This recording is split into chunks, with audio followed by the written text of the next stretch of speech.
Hey guys, so a lot of people have been asking what happened to the Commanders video, and the sad truth is it was struck by claim and taken down. After seeking some advice from other YouTubers and legal professionals, we think we've isolated the offending parts and taken them out. So hopefully it stays up this time. However, instead of just lazily re-uploading the video with the offending parts removed, we thought we'd try to give our regulars some rewatch value by adding onto the video. That covers a certain commander whose name rhymes with Scandal Marley.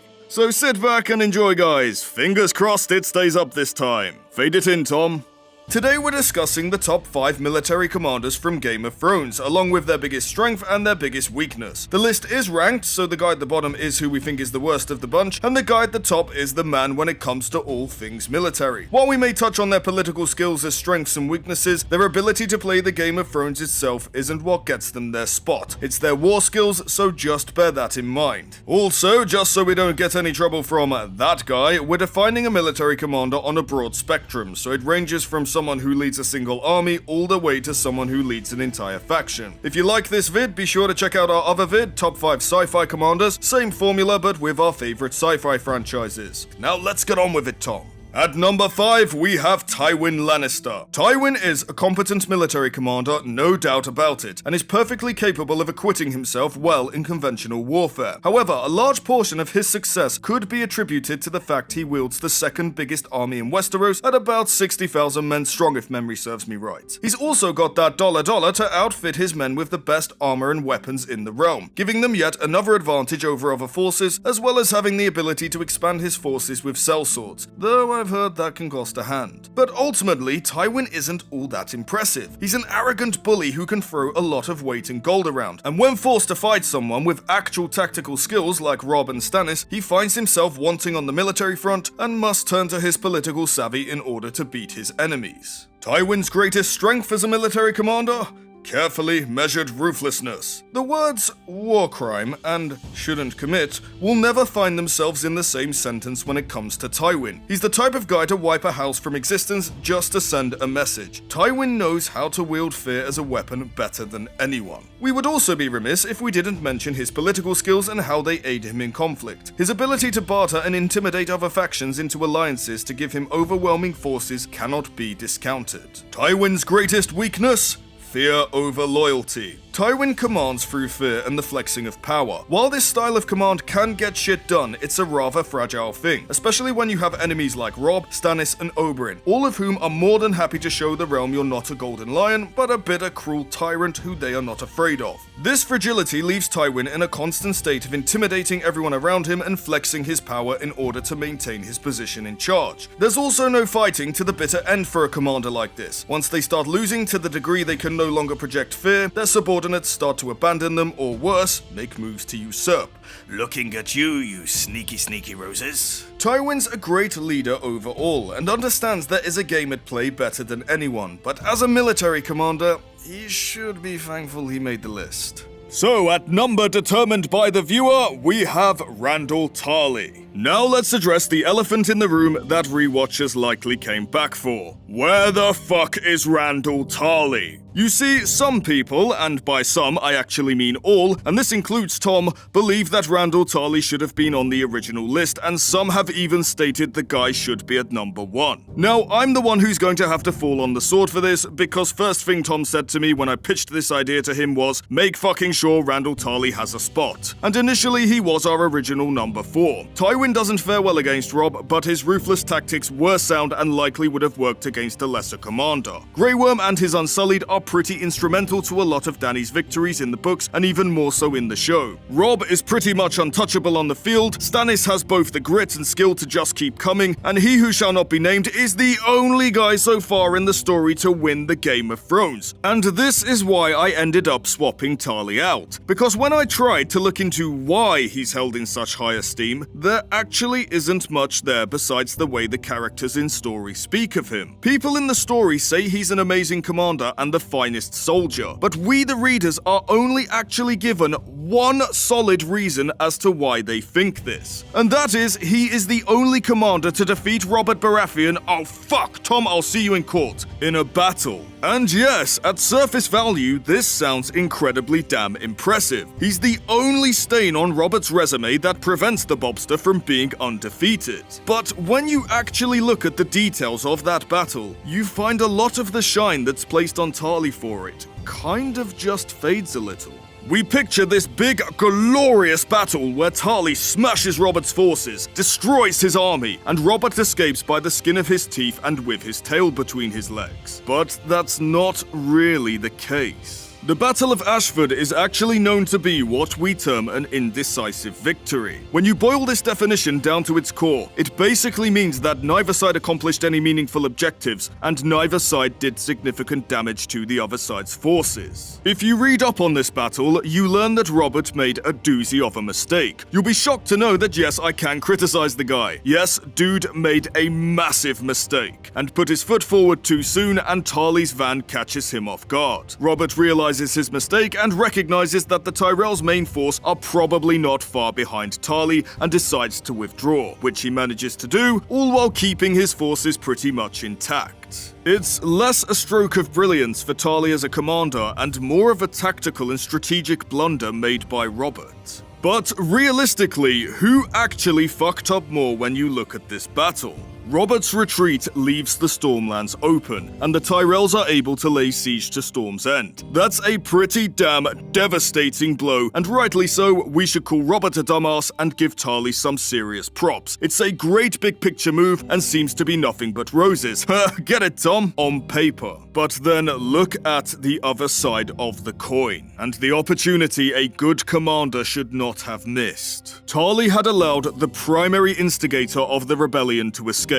Not just escape, but escape with his army still pretty much intact. You know, that army that has been making mincemeat of pretty much every other army that's been getting in its way and winning 3 battles in a single day. Hey, that rhymed, Tom. If Tarly had trapped and killed or captured Robert, the worst case scenario is the rebellion would have lost its figurehead and been dealt a massive blow to its morale and momentum. That's the worst case scenario, by the way. The best case scenario is it ends the war then and there. So honestly, who actually fucked up more when it came to this battle in the bigger picture? I don't recall Robert having to bend the knee to Tarly, let's put it that way. No one was taking Robert down in single combat on the battlefield. As Ned stated, he was peerless as a warrior. The only way the loyalists were going to get him would be to destroy the army around him and overwhelm him. If you want to be a real dick to Tarly, you could say he was the only one who was presented a genuine chance to kill the figurehead of the rebels, and he failed. It almost turns his indecisive victory into a Pyrrhic one.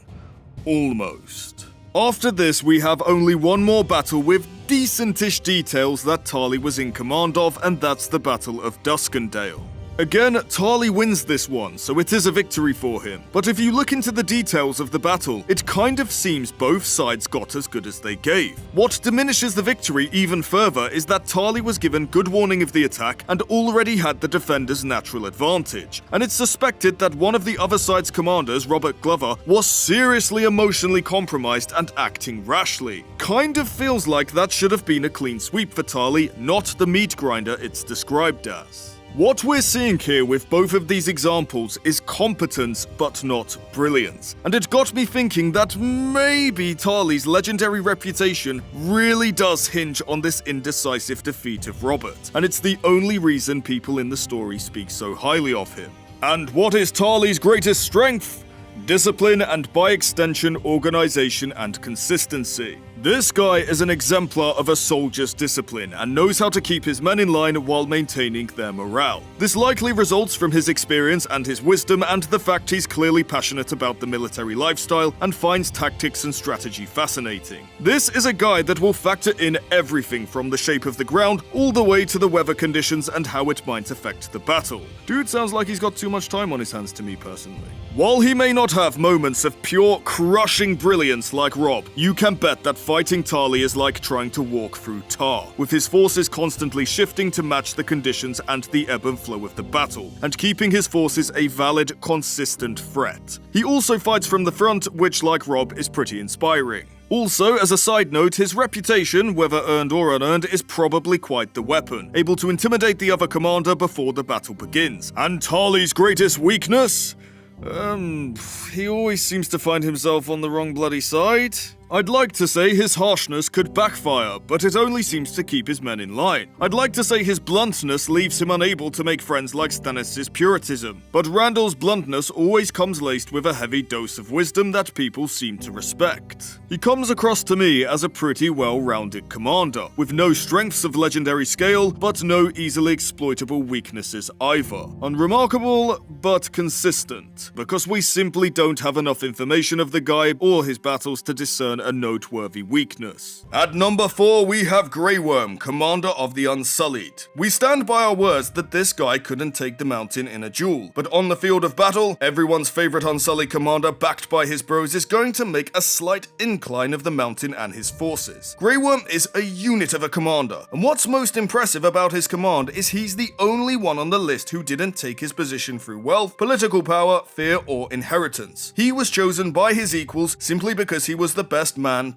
well, eunuch, for the job. Grey Worm's greatest strength as a commander? It's all he knows. Grey Worm was raised in not so amazing circumstances, let's be honest, but this upbringing homed him into a weapon who lives and breathes warfare. He doesn't really know anything else. There's no family to kidnap and hold hostage, no home of his to take or legacy to destroy, no hobbies or desires to distract him. There is only him and his unsullied brothers and the battlefield, and eventually Missandei, but that's besides the point. Grey Worm has no distractions, making him one dangerous commander to be up against, and is probably the only one on this list who is going to fight down to his very last man before giving up. Leonidas would be proud. Grey Worm's greatest weakness? No self-direction. Because he's not a political leader himself and he's been trained to command what essentially amounts to a slave army, Grey Worm must have a cause given to him by another leader in order to take the field. Otherwise, he's left twiddling his thumbs. This lack of self-determination also means his talents can and have been used for some pretty crappy causes, and he doesn't question it. I mean, I was totally down for Dragon Lady's breaking of chains movement in the slave cities. Her genocidal fire-fueled conquest of Westeros, though, yeah, not so much. This also means he's unlikely to seize the initiative if it contradicts his orders, leaving flexibility off the table. Give him a job and he'll do that one job to the letter, but nothing else that's advantageous for the battle. Still, were I a king in need of an army, I would not feel put out in the slightest to have this cold, unfeeling, but still total beast of a commander and his brothers in my corner and leading my forces. Before we charge on, we'd just like to throw in a quick Discord plug. We've already got some awesome people in there who love talking shop about their favorite franchises, mainly Star Wars and Thrones at the minute. If you want to be part of that awesome group of people, or maybe talk to us on a more personal level, check out the server linked in the description below. At number 3, we have the young wolf himself, and that is Robb Stark. Robb came out of nowhere and surprised everyone when he took the field in his noble quest to avenge his father and secure northern independence. Out of all the 5 kings, he was the one who started the most on the back foot, with only about a third of his potential army ready for battle in time for the offensive. Yet after a few battles, he was blitzing through the Westerlands and handing Tywin and his forces their arses at every single turn, showing a leader who could listen to both wise counsel but also seize the initiative. His father had clearly taught him well, and some of Bobby B's natural flair for war must have rubbed off on him by passing down his name. Robb's greatest strength? Leading from the front and natural tactical and strategic flair. A double-edged sword, make no mistake, but Robb's willingness to lead the charge and fight from the front, especially when backed up by a ferocious direwolf that obeys his command, only inspires Robb's vassals and further bolsters their fighting spirit, helping to further cement the unshakable earned loyalty the other northern houses not called Bolton have for the Starks. It's a good commander who can confidently step up and say, "Do as I say, I promise I know what's best," and inspire his men to follow their commands. It's another plane of badassery entirely to simply say, "Follow me." We should also mention another of Robb's greatest strengths was just plain old simple raw talent. He just seemed to know what to do and when to do it when it came to all things military. I bet you good old Uncle Bobby was telling him war stories while he was in the crypt. Babies take that shit in, you know. And the wolf's greatest weakness? Too much stock in honor, oaths, leading to having no push and pull and trust in the wrong places. Tom, we know what happened. It traumatizes me to this day. Do I really have to break it down? The viewers already know this.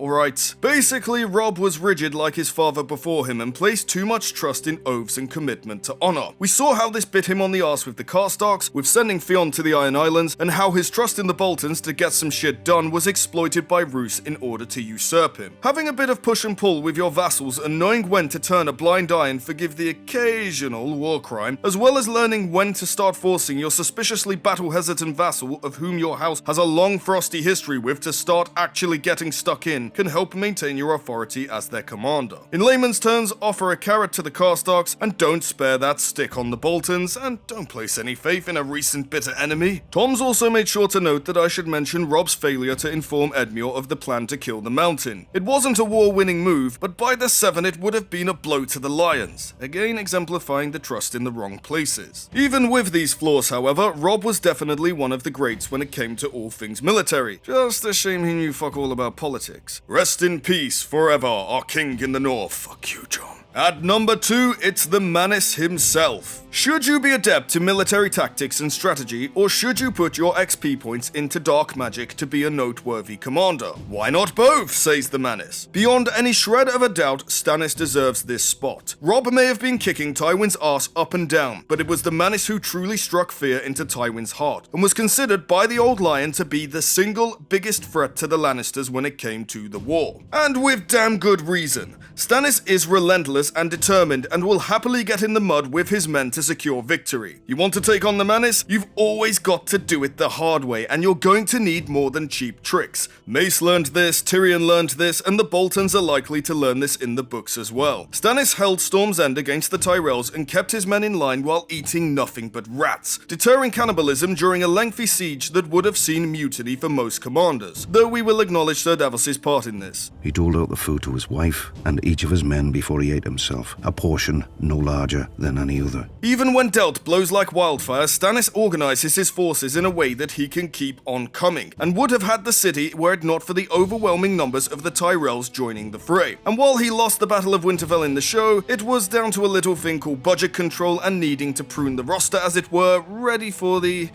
epic conclusion. Anyway, that battle hasn't taken place yet in the books, but there is strong evidence to suggest that Stannis is actually going to hand the Boltons their flayed backsides. Not through overwhelming numbers or Deus Ex Machinas, but with plain old strategic brilliance regarding the terrain, a bit of double-crossing double-crossers, and careful planning, further justifying his place on this list. The greatest strength of the Manus? He's an everyman's commander. Everyone likes to poke fun at Stannis for having the charisma of a skunk let loose in an elevator. Even we at the Fandome do it now and then. Sorry, Manus. That amuses you.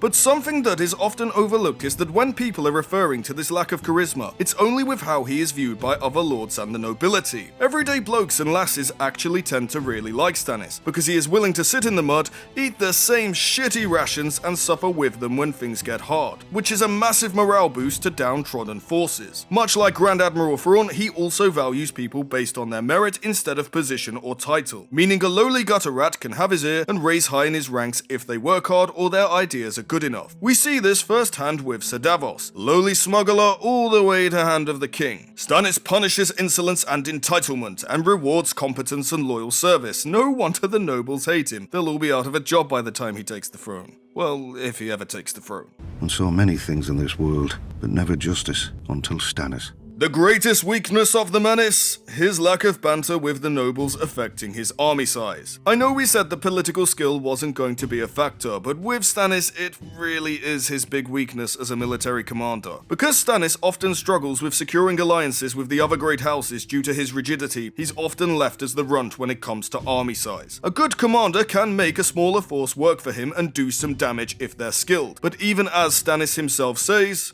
In a real war, the side with the greater number wins, 9 times out of 10. Meaning he's forever needing to supplement his ranks with sellswords and pay them with loans taken from the Iron Bank. Expensive to say the least. Not to mention sellswords don't fight with that same dedication you'll get from your own loyal men-at-arms, and to top it off, the Iron Bank isn't going to keep falling for Sir Davos's charm forever. However, the fact he can take what he has and strike fear into the faction with money to burn shows us just how scary Manus is when leading an army. So we all know what a Stannis simp I am by now. It's been well well established at this point. So who in the seven hells could have possibly taken the first spot away from him? Why, it's none other than Stannis' own flesh and blood, his big bro, King Bobby B! Seriously, get used to seeing this guy in a lot of #1 spots in our upcoming videos. An inspiring sight. Call me biased towards the Baratheons, and I know you will, but you can't say they don't churn out good military leaders. Bobby did what his little brother and basically everyone else in the game is still struggling to pull off now, and actually won the throne through conquest. Able to rally the right people, like good old Ned and Jon Arryn behind him, take the field personally, and crush every single army in his way. This guy has lost once in his whole life, if I recall rightly, and it gave the general who did it, Randall Tarley, enough battle cred that he's held in the highest esteem as a commander, coasting on that one victory. I'm sure he's won other battles, but it hurts our point. Bobby lived and breathed war, no two ways about it. Some won 3 battles in a single day. 3 in one day. 7 hells, that was a glorious day. His greatest strength? There are many elements that make Robert Baratheon a great military commander. Like the young wolf, he was happy to lead from the front, boosting the morale of his men significantly, while simultaneously crushing the morale and skulls of his enemies once he started swinging that hammer round. And like his little brother, he seemed to understand the finer points of war tactics and strategy. But if I had to pick the elements that made him a great commander, it would be his open ears regarding his allies and his open arms regarding his enemies. We can't say for certain until we get that inevitable Robert's Rebellion prequel, so we could be totally wrong here. But Bobby always seemed happy to listen to what both Ned and Jon Arryn had to say and heeded their words when it came to planning. It's the mark of a good leader when you can listen to and heed the advice of calmer heads than yourself and give credit where it's due, with Bobby recognizing several victories he's credited with being owed to Ned rather than himself. He was also fond of making friends with his enemies and winning them over where he could. I mean, how can you blame his enemies? Bobby looks like he was an absolute riot to hang out with. The most famous example, of course, being Barristan the Bold. Making peace and allies out of enemies is just about the greatest accomplishment a military leader can pull off, providing it's genuine, which it appears to have been in Bobby's case. His greatest weakness as a military commander? I honestly can't think of one. Bobby was defeated once, and it wasn't a crushing blow, more of a tactful retreat if anything. It sounds like when this guy was leading his army from the front, the last place any enemy force wanted to be was in its way. He fought battle after battle until he ended up the goddamn king of the 7 kingdoms. Where do you find the weakness in that? To clutch at straws, I suppose you could say age and boredom knocked him down a peg or two, but as we saw in the show, Bobby still had a mind for war even when perpetually drunk. I still wouldn't want to face him in the open field even as a fat, drunken mess. What do you guys think Bobby's big weakness was as a military commander? Let us know down below. And that's our list. Who do you think are the best military commanders in Game of Thrones? Should Robert really get the #1 spot, or should his brother or perhaps his spot be given to Ned? Let us know down in the comments.